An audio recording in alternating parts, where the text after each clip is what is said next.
निर्देशक मणि रत्नम की पोन्नियिन सेल्वन पार्ट 1 के हिंदी डब संस्करण की सबसे बड़ी समस्या है इसका दर्शकों से कनेक्ट। फिल्म इसी नाम के ऐतिहासिक उपन्यास पर आधारित है, लेकिन इसके देश काल और किरदारों से दक्षिण के बाहर दर्शक जुड़ पाए कठिन है। ऐसा नहीं है कि इस कहानी को समझा नहीं जा सकता, मगर समस्या है स्क्रिप्ट। लेखकों ने कुछ इस तरह से इसे लिखा है मानो जिन दर्शकों के लिए फिल्म बना रहे हैं उन्हें इतिहास का सारा ज्ञान है।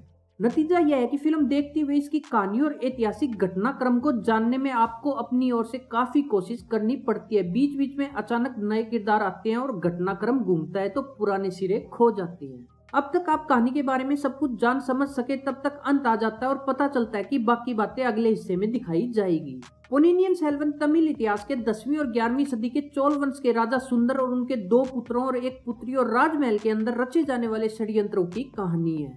राजा सुंदर प्रकाश राज के 2 पुत्र है, आदित्य कलिकरण यानी चियान विक्रम और अरुल मोरीवर्मन यानी जयम रवि राज्य के उत्तर और दक्षिण साम्राज्य के विस्तार के लिए निकले हैं। राजा सुंदर बीमार हो जाते हैं और राज्य का खजांची परमतेश्वर तमाम मंत्री और सेनापतियों को साथ लेकर राजगद्दी पर किसी और को बैठाने का षड्यंत्र रचते हैं। जबकि उम्र दराज पर्वतेश्वर की अत्यंत रूपवती युवा पत्नी नंदिनी ऐश्वर्या राय बच्चन इस षड्यंत्र को धार देती है। राजा सुंदर की बेटी कुदवई तृष्णा कृष्णन इसे विफल करने का प्रयास करते हुए दोनों भाइयों को वापस बुलाने का संदेश भेजती है।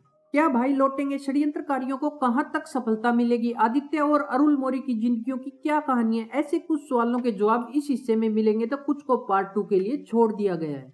हिंदी दर्शकों के लिए पोन्नियिन सेल्वन पार्ट 1 की समस्या न केवल देश काल है बल्कि फिल्म की कथा पटकथा भी है। पटकथा में लंबे समय तक किरदार स्पष्ट नहीं होते, दर्शकों को उनके साथ उलझना पड़ता है। कहानी की रफ्तार बहुत धीमी और बीच बीच में आने वाले गाने मुश्किलें पैदा करते हैं। इस ऐतिहासिक कहानी में मणि रत्नम और उनके राइटरों की टीम ने हल्के फुल्के कॉमेडी सीन भी पैदा किए हैं, मगर फिल्म के मिजाज से बिल्कुल बाहर नजर आते हैं। कई जगहों पर कॉमेडी बहुत ज्यादा पुरानी मालूम पड़ती है और कई जगह एक्शन और कॉमेडी दृश्यों को जरूरत से ज्यादा लंबा खींचा गया है।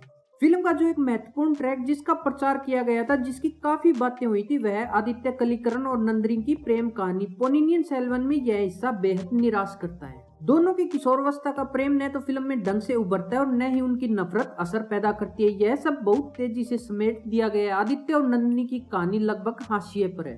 राजा सुंदर के परिवार में अंदरूनी रिश्तों की बुनावट भी सही तौर पर दिखाई गई है। पूरा फोकस राजमहल के विरुद्ध मंत्रियों और सेनापतियों के षड्यंत्रकारियों तथा राजपुत्रों की जान लेने की कोशिश करने वाले दुश्मनों पर है। फिल्म इमोशन की कम और एक्शन की बात ज्यादा करती है, मगर यह एक्शन असर पैदा नहीं करता। हिंदी डब के संवाद भी ऐसे नहीं है कि वह किरदारों में वजन पैदा करे। कई जगहों पर बात बहुत हल्की हो जाती है। पार्ट 1 जिन उलझनों के साथ बढ़ते हुए जहां खत्म होता है, वहां पार्ट 2 के लिए खास उत्सुकता पैदा नहीं होती।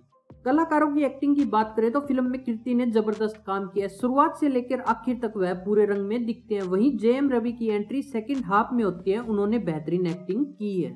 चियान विक्रम को फिल्म के पहले भाग में ज्यादा मौका नहीं मिला है, बावजूद इसके वह स्क्रीन पर दमदार दिखते हैं। ऐश्वर्या राय बच्चन हमेशा की तरह आकर्षक लगी है। वहीं तृष्णा कृष्णन भी चतुर राजकुमारी के रोल में जचती है। कुल मिलाकर पोन्नियिन सेल्वन ऐसी फिल्म है जिसे देखने से पहले आपको चोल राजवंश के इतिहास की थोड़ी बहुत जानकारी होनी चाहिए। इसमें दिखाए गए किरदारों का पता होना चाहिए, वरना आप इसमें उलझे रहेंगे।